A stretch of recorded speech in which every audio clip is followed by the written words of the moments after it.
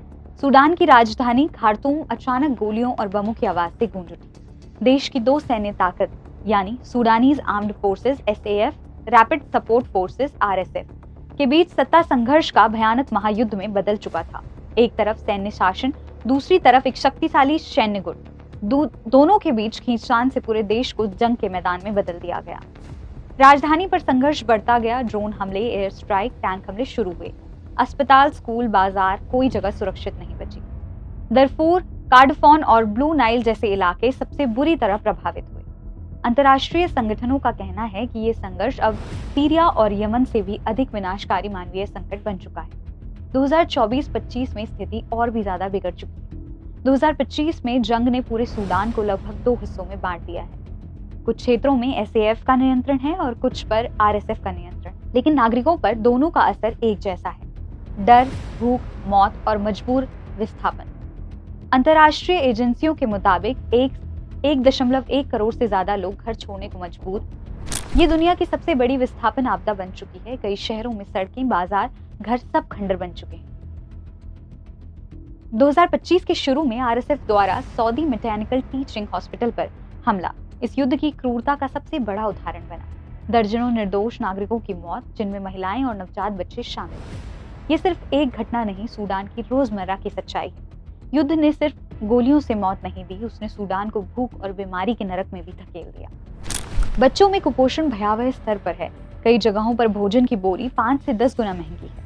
कई गांवों में हफ्तों तक रोटी नहीं बनती। लोग पेड़ों की छाल, गंदा पानी, जंगली पत्तियां खाने पर मजबूर हैं। कार्डोफोन के एक इलाके में पिछले 1 महीने में 23 घंटे में बच्चों की भूख से मौत होने लगी। अंतर्राष्ट्रीय मीडिया के अनुसार मरने वाले में कई बच्चे 2 साल से भी छोटे थे। जब भूख होती है, गंदा पानी होता है, स्वच्छता नहीं होती तो बीमारियां आती हैं। सूडान में हैजा महामारी खतरनाक स्तर पर पहुंच चुकी है। कई इलाकों में साफ पानी नहीं है, अस्पताल नहीं है और दवाइयां नहीं। लोग अपने बीमार बच्चों को कई किलोमीटर तक ले जाते हैं, लेकिन रास्ते में कई दम तोड़ देते हैं। WHO की रिपोर्ट स्पष्ट करती है कि 70 से अधिक अस्पताल काम नहीं कर रहे हैं। कई अस्पतालों पर बमबारी हुई है। डॉक्टर्स देश छोड़कर जा रहे हैं। जिंदा बचे डॉक्टर्स हथियारबंद गुटों के डर में इलाज कर रहे हैं। ऐसी स्थिति में घाव का इलाज तक मिल पाना मुश्किल है। कैंसर, किडनी, डायबिटीज जैसे मरीजों की हालत का अंदाजा भी मुश्किल है। इस युद्ध का सबसे भयावह पहलू है बच्चों का अकेला होकर सीमाओं तक पहुंचना। एक रिपोर्ट के अनुसार हजारों बच्चे बिना माता पिता के चाड और दक्षिण सूडान की सीमाओं पर पहुंच रहे हैं। कई ने अपने माँ बाप बमबारी में खो दिए, कई युद्ध में खो गए, कई को रास्ते में छोड़ दिया गया। एक बच्चा जिसकी उम्र सिर्फ 6 साल है ने NGO कर्मियों से कहा, मेरे घर पर बम गिरा था, सब मर गए, मैं भाग आया। ये सिर्फ एक कहानी नहीं, हजारों बच्चों का हर दिन का सच है। महिलाओं के लिए स्थिति और भी खतरनाक है। बहुत सी रिपोर्ट्स में अपहरण, यौन हिंसा, ब्लॉक किए गए रास्ते, राहत रोकने के लिए हिंसक हमले के मामले दर्ज हुए हैं। अंतर्राष्ट्रीय समुदाय लगातार सीज फायर की अपील कर रही है, लेकिन दोनों पक्षों में सत्ता की लालसा इतनी गहरी है कि वार्ता टेबल बार बार टूटती जा रही है।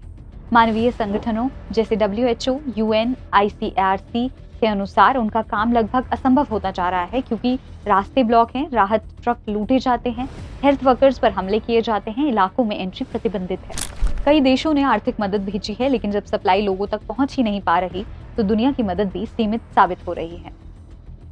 सूडान में युद्ध सिर्फ दो ताकतों के बीच की लड़ाई नहीं है, ये एक पूरे देश की इंसानियत की उम्मीद है और अस्तित्व की लड़ाई है। लाखों लोग जब असुरक्षित, भूखे और बीमार हों तो दुनिया का मौन दुनिया की असफलता बन जाता है। आज सूडान वैश्विक समुदाय से सिर्फ मदद नहीं मांग रहा, ध्यान और कार्रवाई की मांग भी कर रहा है, क्योंकि अगर अभी भी कुछ नहीं बदला तो आने वाली पीढ़ियां इसे 21वीं सदी की सबसे बड़ी मानवीय त्रासदी के रूप में याद करेंगी। अब सवाल ये है कि सूडान का भविष्य क्या है? क्या ये देश फिर खड़ा होगा? क्या बच्चे फिर स्कूल लौटेंगे? क्या अस्पतालों में फिर से रोशनी होगी? क्या शहरों में फिर एक बार शांति होगी? ये सवाल है और इनके जवाब अंधेरे में हैं। लेकिन एक बात साफ है, अगर दुनिया आज नहीं जागी तो कल ये संकट बड़ा होकर पूरे क्षेत्र को अस्थिर कर देगा। सूडान का दर्द सिर्फ सूडान का नहीं, ये अंतर्राष्ट्रीय समुदाय की परीक्षा है और आज ये परीक्षा दुर्भाग्य से हम सभी हार रहे हैं।